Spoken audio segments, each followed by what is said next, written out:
Hello. I'm extremely stupid. I could have easily just stopped at one video on this topic, but I feel as though I didn't go as deep into it as I wanted to, as I tried to get the video out before Halloween passed, which thankfully I did. Unfortunately, that led to a bunch of stuff being canned because I'm an idiot and tried to rush the video out. So, Iceberg videos. Not many of these getting made nowadays, huh? This Iceberg was created by Joe Doughboy after this previous one, to which this is an update. Let's talk about it. So Sonic.exe was a creepypasta that was made by a groomer. Wait a minute. I am God is the infamous Killer OC wannabe catchphrase from the original story, spoken by Sonic.exe towards the end to show how absolutely badass, cool, and edgy he is. In Sonic.exe, it's explained that the game makes sounds similar to Kefka's laugh from Final Fantasy, literally name-dropping the mad clown in Tom's omnipotent narration and pure gamer knowledge, and of course this was included in the game adaptation. And speaking of which, Mist Crimson was the creator of the game adaptation of Sonic.exe, based on the original creepypasta. Yeah, this game's kinda shit. Speaking of shit. The moonwalk was a bug that came from the original Sonic.exe game, even in its latest versions. Basically, if you hold left and then hold right at the same time, you moonwalk. But in previous versions, it looked even more stupid, and you can even do it forwards in your endless crusade in this genre to do nothing but walk to the right. This is hurting my brain. What way are you going?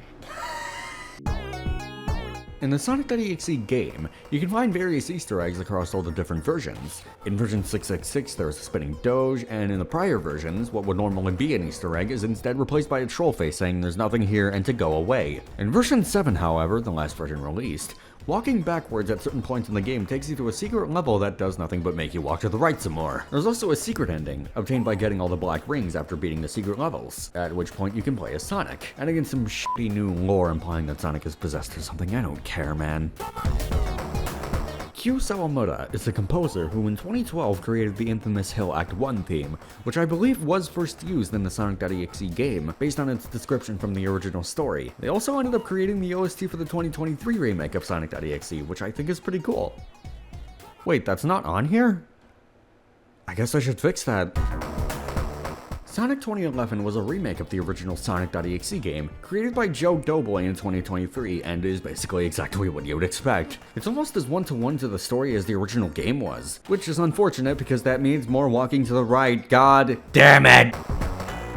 As is the case with anything involving Sonic, Mario is sure to follow in the space of fan games, right? Mario.exe games are an entire subgenre unto themselves, I swear to God. And some of them are even, dare I say, good? How did this happen? What is this? I mean, in Mario 85 and Fallen Kingdom, the physics are completely f***ed, but I especially like the effort that was put into the latter. Check out this kick. Amazing.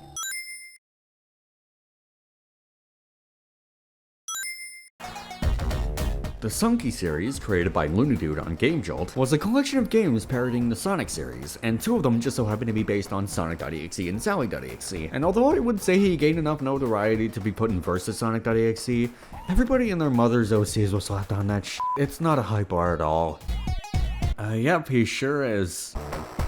I mean, yeah. Beyond that though, the term hyper-realistic was overused to hell and back in creepypastas back then, such as Dead Bart and Squidward Suicide, and of course obviously Sonic.exe and their mini imitators. It had gotten so overused to the point that a short troll pasta was made to make fun of the use of the term, and now obviously to avoid being written off entirely, you barely see the term used anymore. So Sally.exe was an unofficial sequel to the original Sonic.exe creepypasta, created by a former friend of the DeviantArt user False Cow, and we'll get to you in a bit. And as it turns out, the entire thing was completely ripped off from another Sonic creepypasta, simply titled Sonic, created by Chinelin before the original Sonic.exe. This story eventually spun off into a remake called Overthrow, cutting all ties to Chinelin's video and even Sonic.exe itself, portraying Sally, now known as Sally Alt, as more of a queenly tyrant figure rather than somebody who just really wants to bang Sonic. The Sonic.exe trilogy was a series of animations created by Torrent, formerly known as Teenage Bratwurst, in 2014, and is about what you'd expect from a creepypasta animation series from this time period, though that's not to say they're entirely bad either. Be it nostalgia, rose-tinted glasses, or whatever, I just really like these for some reason. I just think they're neat. Oh, and thank God, you can actually see the characters being killed! Why is that so rare in YouTube horror? It also introduces story elements unheard of for Sonic.exe at the time, such as Sonic.exe being a failed clone created by Robotnik that goes berserk and starts killing everything like a bad Dorkly animation. It even got a sequel too, adapting Sally.exe, and I think this is still being worked on? I don't know. I hope to see this finished soon enough though. It's been really cool so far. Sonic.exe I'm Blue was a Sonic.exe AMV created by Darwin Space in 2017, which ended up amassing a whopping f***ing how many? If I'm not mistaken, literally everything here is stolen from something else, including the so bad it's good fight scene between Sonic and Sonic But Red made in Source Filmmaker, and the Pixel Flash animation sections. Even the animations done by Torrent, which were talked about previously. How did this get 90 million views again?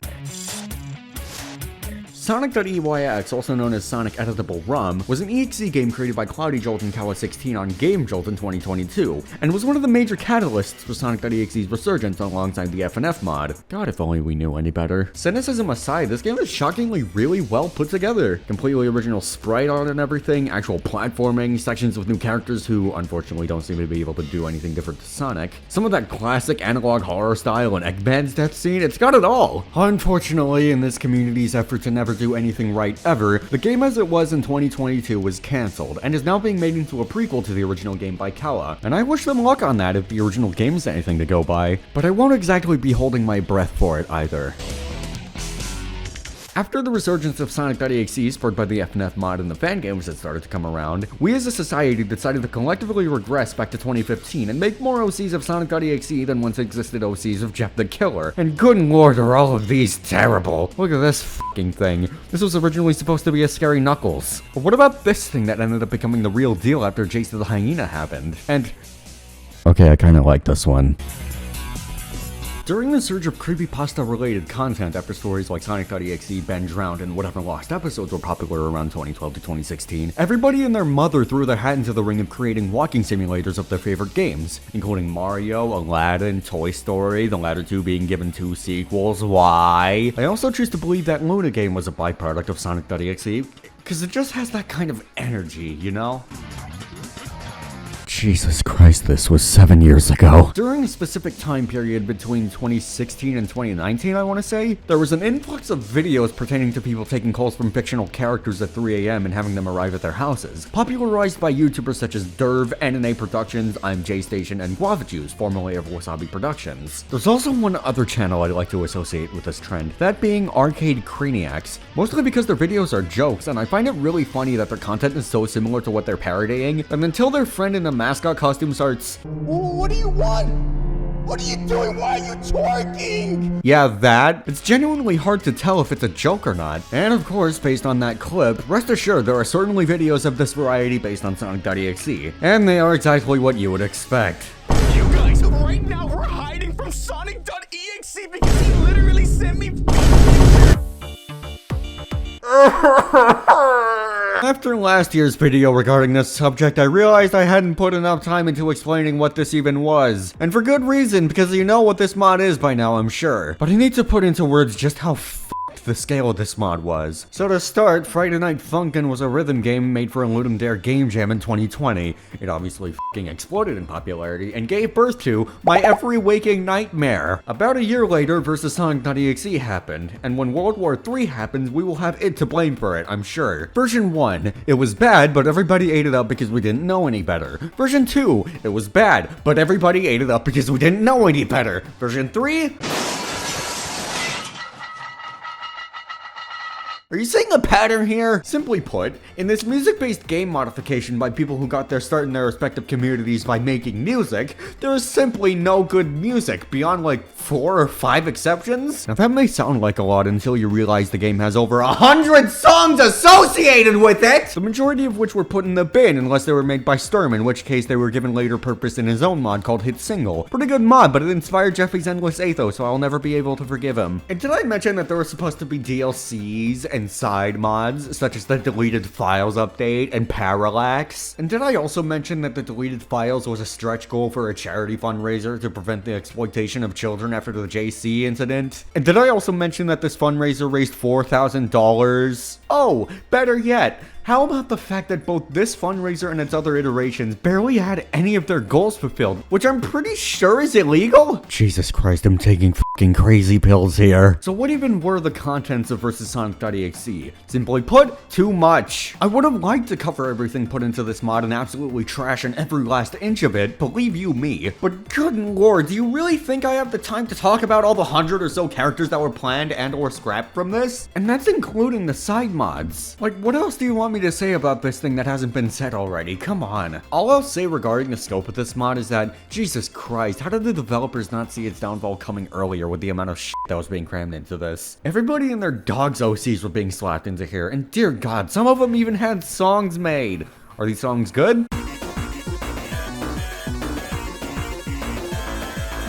No. And that's not even mentioning the side mods and the revivals of the side mods and how without fail, all of them went the way of the dodo like the original. Look at the fucking wiki page for this. Jesus Christ, what even is all this? There's even a lost media case attributed to this mod with a scrapped Lord X song. How did this even happen? Oh yeah, and Revy too! So from what I understand from my research, Revy, now known as Raven or Corvin, was framed for doing the same dumb shit that's been plaguing our society in such a way that people have made entire YouTube channels dedicated to covering drama of a similar nature. There are also several other team members such as Jester Frog and Lucifer, also known as Jasper or Kenji, who in fact were not framed for their actions and are genuinely terrible people. What do I make of all of this? I don't fucking care. If you're not an active user of Twitter, which why are you even here if you aren't, I'd be surprised if you haven't been completely numb to the concept of these people doing all the same stuff as each other. If you ask me, I play Lion Maker. Jesus Christ, I have enough to be stressed out over. I don't need to see every day on my feed that Sonic.exe Gamer 2005 eats babies for a living. Toastify, leave me alone! Christ, where was I? The fact that versus Sonic.exe got as far as it did absolutely baffles me with its development issues and what have you. On top of the fact that the mod in its entirety is just kinda not good. And if I were willing to trust Raven with so much as keeping an eye on my sandwich while I leave to go to the bathroom, I would have asked them for all the juicy details and made a documentary of it or something, which,